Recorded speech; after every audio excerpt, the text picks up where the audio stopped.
Welcome to Music with Miss VW. Today we are talking about listening maps, part 2. So if you haven't seen part 1, go back and watch that one first. This is an expansion on what we learned there.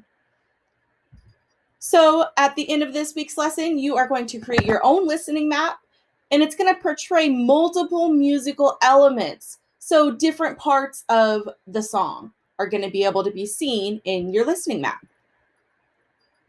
So first, just a review from last week, really brief: pitch and melodic contour, a very basic listening map from last week's lesson.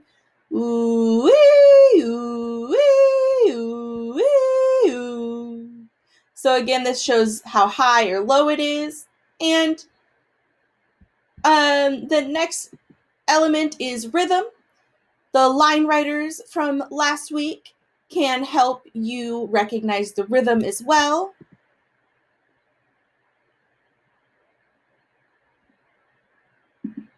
Happy birthday to you. Happy birthday to you. Happy birthday, dear everyone. Happy birthday to you. So you can see that the rhythm is shown by having a different line for each note, and that can help you see and visualize the rhythm. The next element is form. So the form of this song is shown by using a first ending with a repeat sign and then a second ending. I want you to think about how else could you show the form in a song. Go ahead and pause the video to give yourself some time to think. So another way that I've seen the form shown in listening maps is by people writing the section. So they will write A, B, A, C. This would be part A. It goes first. And then B would be this part. And then it goes back to A. And then C is the last part. The next element is harmony. How would you show more than one instrument at the same time in your listening map? Go ahead and pause to brainstorm for a second. So what I see most often is that people will use a different color and they'll draw the different instruments just right on top of each other. Next up is dynamics. How loud or soft it is. How could you show the dynamics of the song?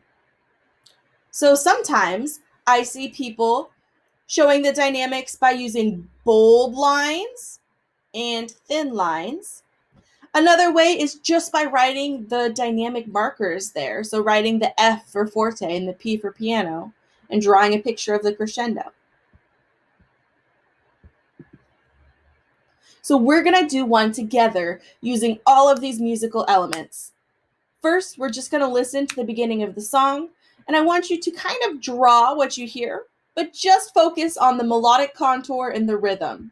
So remember, that's the highs and lows and the spaces in between each note.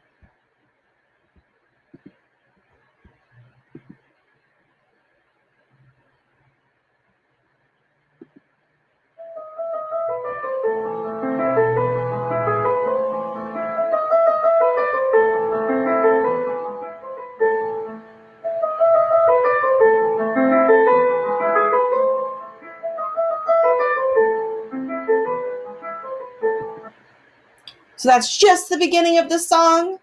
I want you to take a second and make sure that you have that drawn in your picture. I'm going to play it back one more time so that you can check your picture and see that you have it lined up to the song.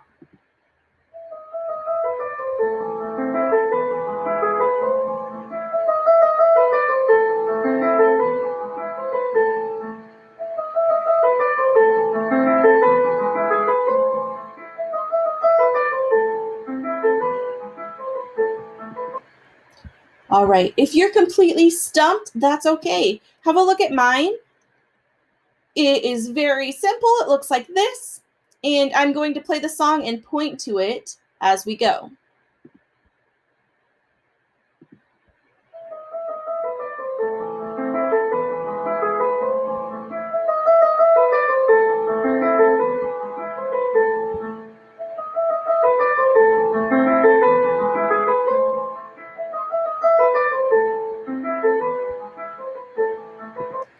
right, hopefully that gets you a better idea of what we're working with. So the next step is to continue on with the song. Now, we're not going to do the whole song, but we are going to do the next section as well. So get whatever you're writing with ready and record what you hear now.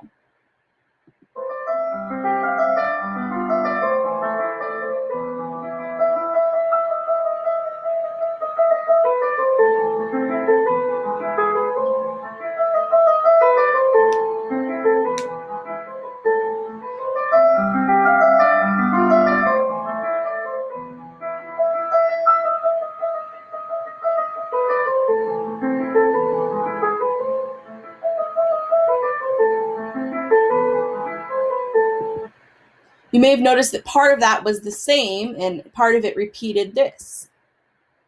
I'm going to go back so that we can listen to it again.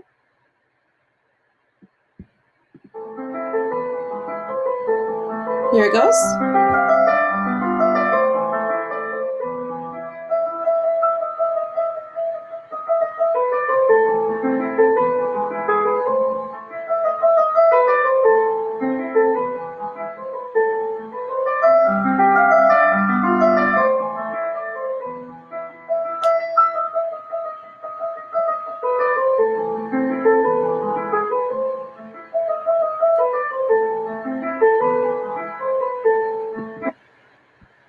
All right.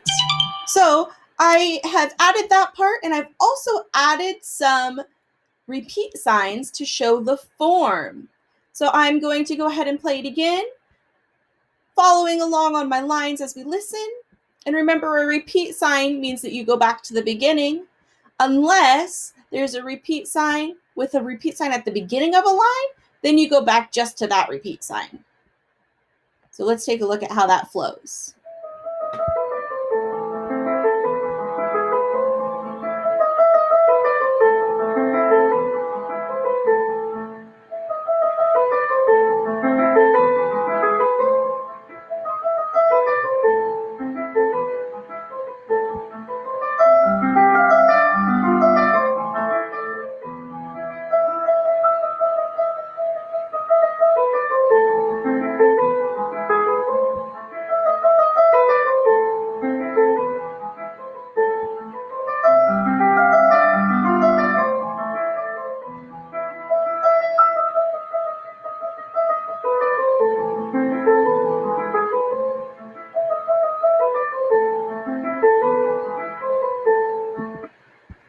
All right.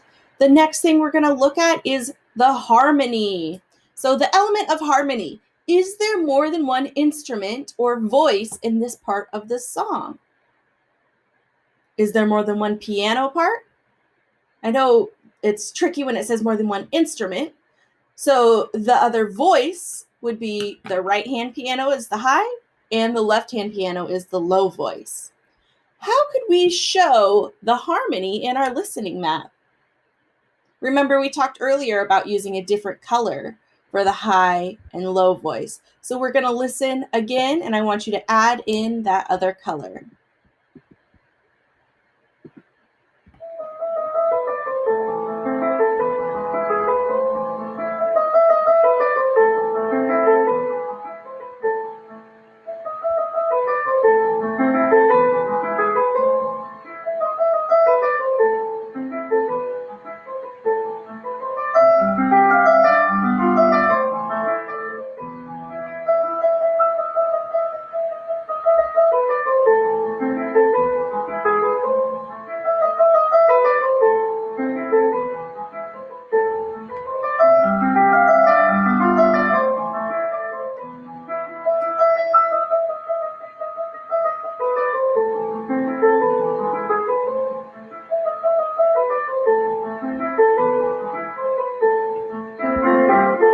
All right, we're going to go back and listen to it one more time so you can double check your work and make sure it lines up.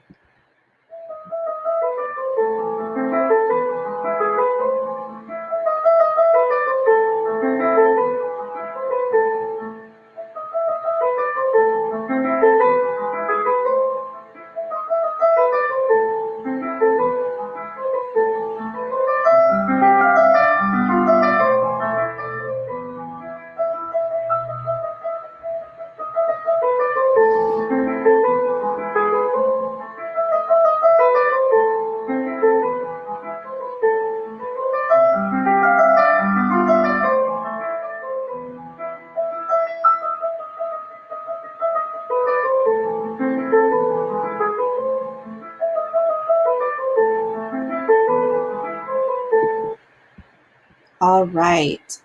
Have a look at how I added the harmony.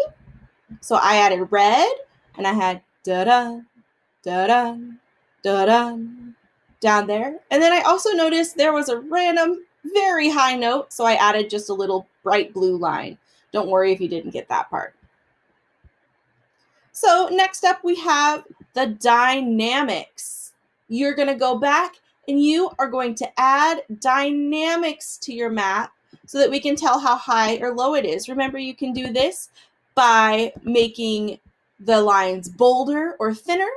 You could also do this by just adding the FP for forte piano to your listening map. All right, let's have a listen.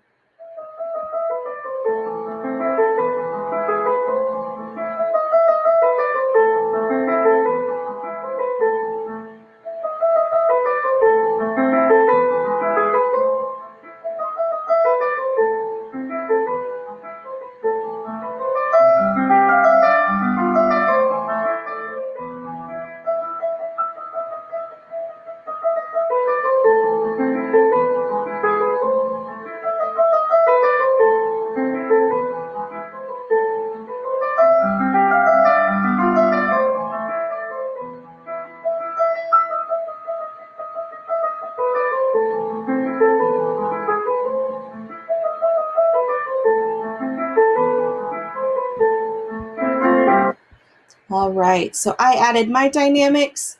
I said it started at piano, it went to mezzo piano, a little bit louder at this part, and then it went back to piano and crescendoed back up to mezzo piano. So those are the dynamics I added. It's okay if yours look a little bit different. Now we're going to get to your job. So after watching this video, you should be ready to create your own listening map for this song. It's called 30 Second Classical. I went ahead and chose a nice short clip so that you can listen to it over and over and make sure that you get your listening map accurate. So be sure to include the rhythm and melodic contour, probably the first time you do it. And then you'll go back and add the form, the harmony, and the dynamics. I'm going to play the song.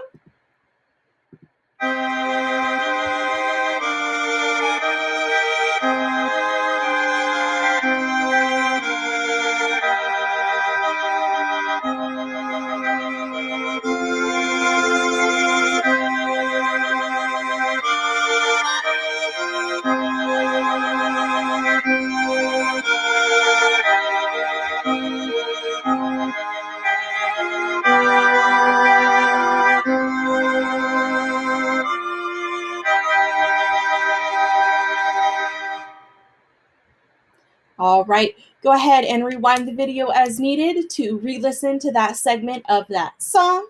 And that is all for this week. I had a great time learning with you, and I'll see you next time. Bye.